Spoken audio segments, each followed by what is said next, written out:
The Cats of Ulthar by H.P. Lovecraft.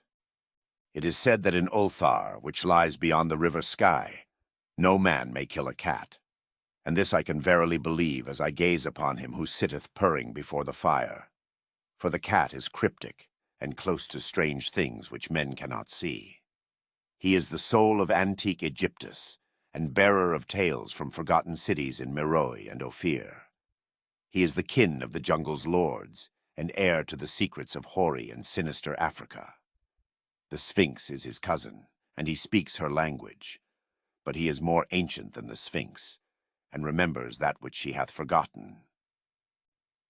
In Ulthar, before ever the burgesses forbade the killing of cats, there dwelt an old cotter and his wife, who delighted to trap and slay the cats of their neighbors. Why they did this I know not, save that many hate the voice of the cat in the night, and take it ill that cats should run stealthily about yards and gardens at twilight.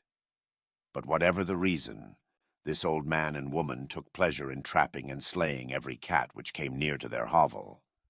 And from some of the sounds heard after dark, many villagers fancied that the manner of slaying was exceedingly peculiar.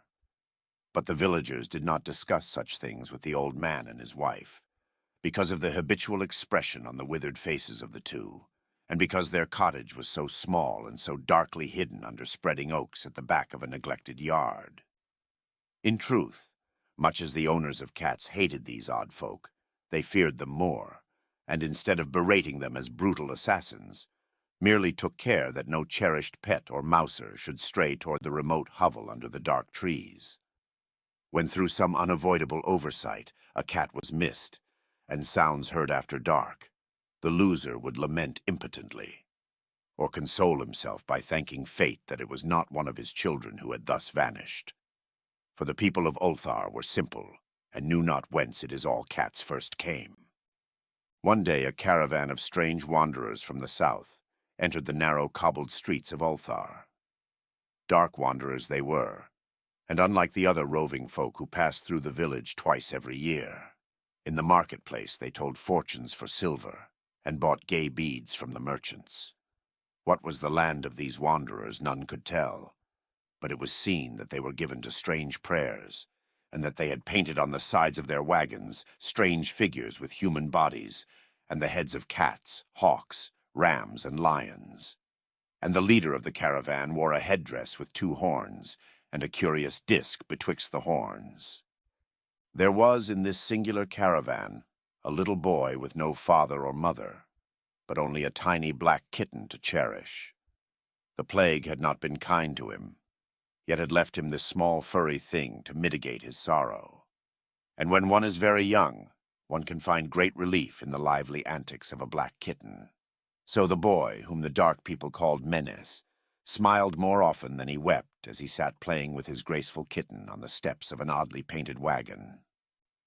On the third morning of the wanderer's stay in Ulthar, Menes could not find his kitten, and as he sobbed aloud in the marketplace, certain villagers told him of the old man and his wife, and of sounds heard in the night.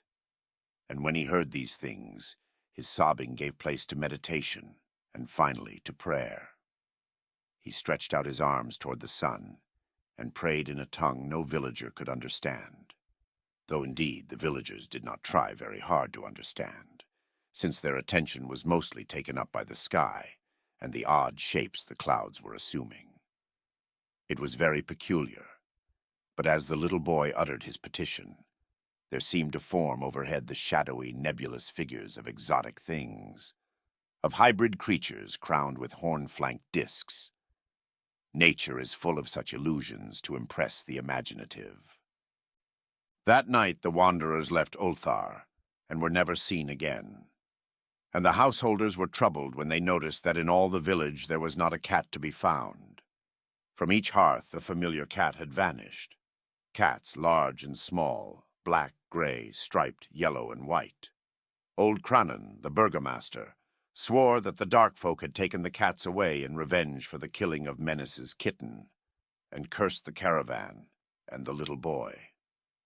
But Neith, the lean notary, declared that the old cotter and his wife were more likely persons to suspect, for their hatred of cats was notorious, and increasingly bold.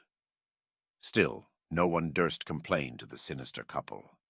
Even when little Atol, the innkeeper's son, vowed that he had at twilight seen all the cats of Ulthar in that accursed yard under the trees, pacing very slowly and solemnly in a circle around the cottage, two abreast, as if in performance of some unheard-of rite of beasts. The villagers did not know how much to believe from so small a boy.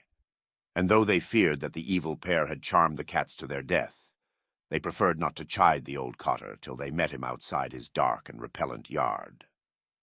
So Ulthar went to sleep in vain anger, and when the people awaked at dawn, behold, every cat was back at his accustomed hearth. Large and small, black, gray, striped, yellow, and white, none was missing. Very sleek and fat did the cats appear, and sonorous with purring content. The citizens talked with one another of the affair, and marveled not a little. Old Crannan again insisted that it was the dark folk who had taken them, since cats did not return alive from the cottage of the ancient man and his wife. But all agreed on one thing, that the refusal of all the cats to eat their portions of meat or drink their saucers of milk was exceedingly curious. And for 2 whole days the sleek, lazy cats of Ulthar would touch no food, but only doze by the fire or in the sun. It was fully a week before the villagers noticed that no lights were appearing at dusk in the windows of the cottage under the trees. Then the lean Nith remarked that no one had seen the old man or his wife since the night the cats were away. In another week, the burgomaster decided to overcome his fears and call at the strangely silent dwelling as a matter of duty, though in so doing he was careful to take with him Shang the blacksmith and Thul the cutter of stone as witnesses. And when they had broken down the frail door, they found only this: 2 cleanly picked human skeletons on the earthen floor, and a number of singular beetles crawling in the shadowy corners. There was subsequently much talk among the burgesses of Ulthar. Zath, the coroner, disputed at length with Neith, the lean notary, and Crannan and Shang and Thul were overwhelmed with questions. Even little Atal, the innkeeper's son, was closely questioned and given a sweetmeat as reward. They talked of the old cotter and his wife, of the caravan of dark wanderers, of small Menez and his black kitten, of the prayer of Menez, and of the sky during that prayer, of the doings of the cats on the night the caravan left, and of what was later found in the cottage under the dark trees in the repellent yard. And in the end, the burgesses passed that remarkable law, which is told of by traders in Hatheg, and discussed by travelers in Nir, namely, that in Ulthar no man may kill a cat.